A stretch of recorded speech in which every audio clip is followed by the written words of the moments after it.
Hey, did you know that some ear infections can actually be caused from a problem in the neck? Yeah, it's true, and I'm going to talk to you about that today. My name is Dr. Daryl Kilcup. I'm in Phoenix, Arizona. I have a website right there where you can check me out, see what else is going on. Let's get right into it. Your ear can get infected in 3 places. What a bummer, huh? First place is in the outer ear, and that's this area from the eardrum out to your ear. And call it swimmer's ear, otitis externa. A lot of times when there's wax and buildup like that, when water gets in there with bugs in it, the wax holds it in there and the infection starts to grow and multiply, and you got yourself an outer ear infection. There's the middle ear, and that's this area from the eardrum into this area right here. These are the bones that go from the eardrum to the auditory nerve, tell you what you're listening right now. They're moving around right now. And the other ear infection that occur is the inner ear, and this is an amazing sensory organ that tells you about your balance. And so those are the 3 places that you can have ear infections. The one that we're going to focus in on that can come from a neck problem is right here in the middle ear. Are you enjoying this so far? I hope so. Standard medical treatment is to do nothing, just wait and see.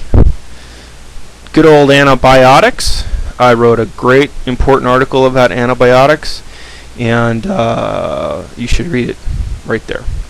And the last thing that they do is they put a hole in the eardrum and they stick some tubes in there, and it can be very effective with chronic ear infections.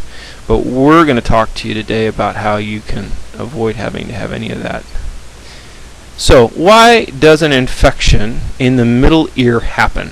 I know what you're thinking.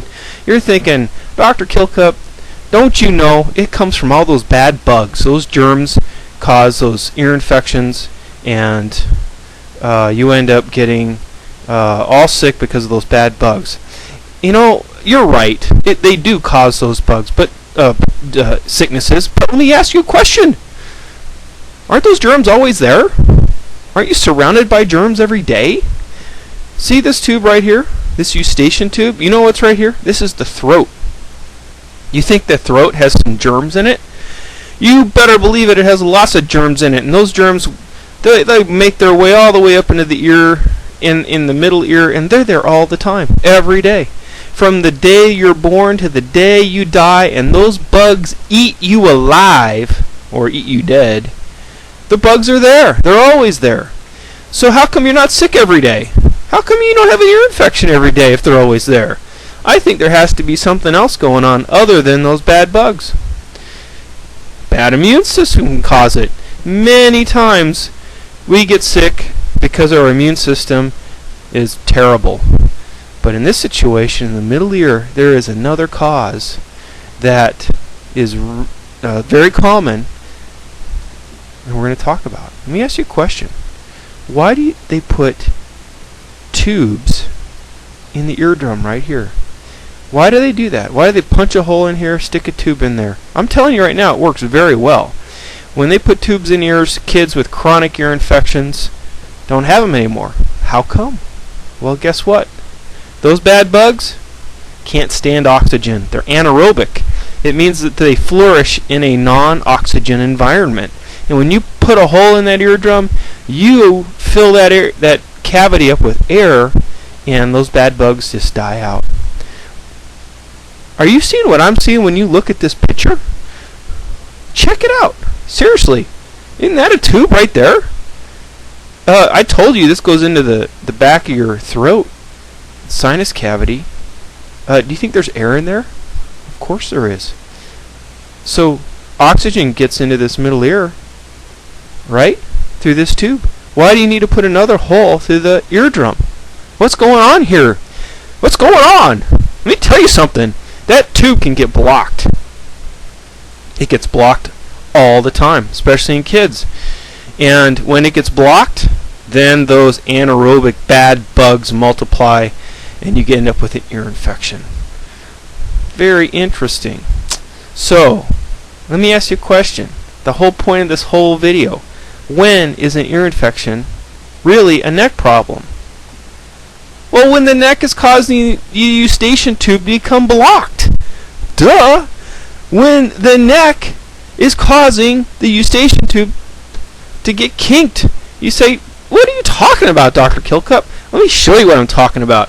This precious little girl is my youngest daughter, and I want to show you that in babies, their ear and neck are really close together. And the eustachian tube in Mary is right about there where my pointer is. You know what I'm also going over? I'm going over her cervical spine. The cervical spine and the eustachian tube are right next to each other. They're right next to each other. So they affect each other. Does that make sense? I mean, that isn't too hard to understand, is it? Now, as we get older, our head gets bigger and our neck gets longer, and things change a little bit.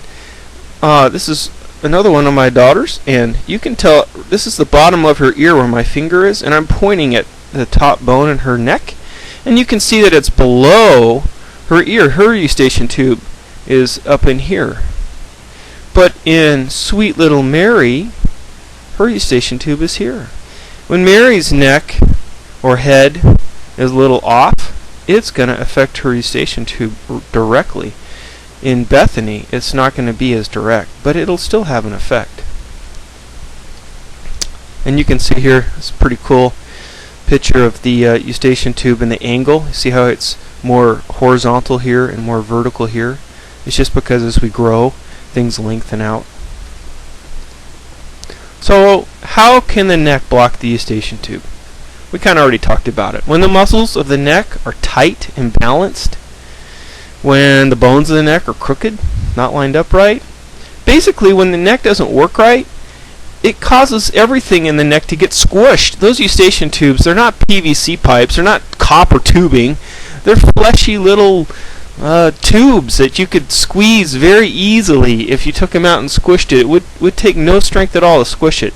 So it doesn't take much for those tubes to become collapsed and blocked, and for those ear infections to take off. So how can we fix this problem? Is there any hope, or are we cursed forever? Good chiropractic care, I'm telling you, it works.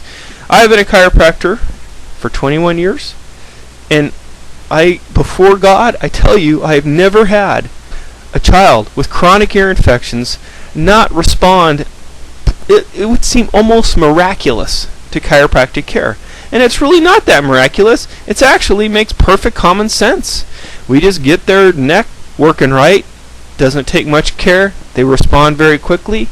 And these kids that were on antibiotics all the time for months and years in some cases, all of a sudden their ears never seem to be a problem again. It's really cool. And you know what? Chiropractic care is way safer than drugs. It's way safer than surgery. If you have a loved one with this chronic problem and you haven't tried chiropractic care, you have not tried the safest of all treatments. That's just nuts. So which person is likely to respond to care? Well, the person who keeps having ear infections, right?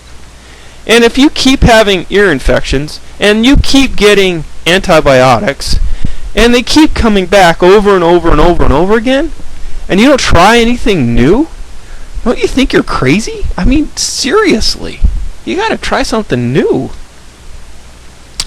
So try chiropractic. Give it a try. Go to a good chiropractor. I get so tired of listening to patients that have have friends that tell them all chiropractors are quacks. That's just a bunch of nonsense. Every field, every profession has their quacks, and they also have their people who are really good. There's really good chiropractors out there. Ask around. You can find them. If you have any questions, need to contact me. You can reach me through my website, my phone number, and I would love to talk with you. I hope that's helpful. If you like it, press the like button there. Share it with your friends and family members. We can make a difference, and we're trying to help people. Thanks so much.